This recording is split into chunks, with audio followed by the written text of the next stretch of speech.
நானும் ஒரு ஆசிரியர் தான். இது போன்ற கருத்துக்களை பேசும்போது கொஞ்சம் கஷ்டமாகவும் இருக்கிறது. கேட்டால் அவங்களுக்கு என்ன, நீங்கள் ஓய்வு பெற்றுட்டீங்க, ரிட்டையர்ட் ஆகிட்டீங்க, பென்ஷன் வாங்குறீங்க அப்படி சொல்லுவாங்க. ஒரு ஆசிரியர் வகுப்பறையிலே தூங்கி கொண்டிருந்திருக்கிறார் ஒரு ஊரில். அதை படம் போட்டு இப்போ சோசியல் மீடியா இருக்கிறது. அந்த ஆசிரியர் ஏன் தூங்கினார், உடம்பு சரியில்லையா, அதெல்லாம் வேறு விஷயம். ஆனால் அதை படம் போட்டு வீடியோ போட்ட பிறகு அந்த சோசியல் மீடியாவில் வந்த பிறகு கீழே உள்ள கமெண்ட்ஸ் இருக்குது பாருங்கள். யாராவது ஒரு ஆளாவது ஐயோ பாவம் உடம்பு சரியில்லை படுத்துட்டார் போல் தெரியுது என்று இல்லை, எல்லோரும் பழி பேசுகிற உண்மைதான், தூங்கக்கூடாது. அங்கே என்னென்னா சம்பளம் அதிகம் கொடுக்குறாங்க இவங்களுக்கு என்று ஒரு கருத்தையும் அவர்கள் அங்கே பதிவு செய்கிறார்கள். இந்த நேரத்தில் தான் இந்த டெட்டு பரீட்சையை பற்றி பேசியிருக்கோம். நம்ம இதை நீங்கள் பேசாதீங்க சார், நீங்கள் ஓய்வு பெற்றீங்க சார் என்று சொல்லியிருக்கோம். பணியில் இருக்கும் ஆசிரியர் பெருமக்கள் ஆசிரியர் பணிக்கு சேர்ந்த பிறகு தங்களை அறிவை விருத்தி செய்து கொண்டே இருக்க வேண்டும் என்ற கருத்து, அதுக்கு வேறு மாறுபட்ட கருத்தே கிடையாது. எனக்கு தெரிந்து எத்தனை ஆசிரியர்கள் செய்தித்தாள் படிப்பதில்லை. பொதுவாக நான் சொல்கிறேன், இங்கே அங்கன்னு சொல்லலை. செய்தித்தாள் வாங்குகிற பழக்கம் இல்லாதவங்க இருக்கிறாங்க. செய்தித்தாள் பக்கத்தில் இருந்தால் கூட எடுத்து படிக்கிற பழக்கம் இல்லாதவங்க இருக்கிறாங்க.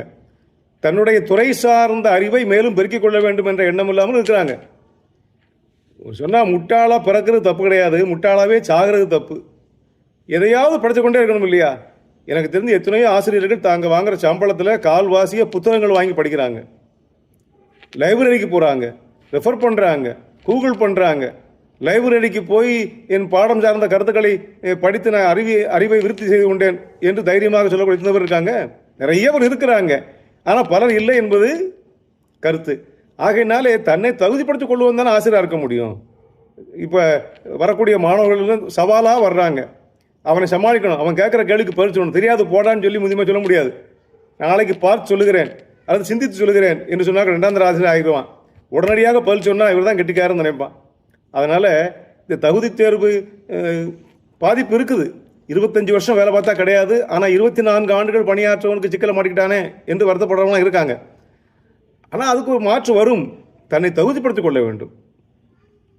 நானும் படிக்கிறேன், நானும் தேர்வு எழுதுகிறேன், என்னை நான் நிலைக்க செய்து விடுவேன் என்று நாம் அதற்கு தகுதியாக இருக்க வேண்டும், படிக்க வேண்டும் என்பதில் எந்த விதமான ஒரு வேறுபாடும் கிடையாது. அதனால் இது கொஞ்சம் சிரமத்தை உண்டாக்கினாலும் கூட நம்மை தகுதிப்படுத்தி கொண்டால் நம்முடைய மாணவர்கள் நன்றாக இருப்பாங்க.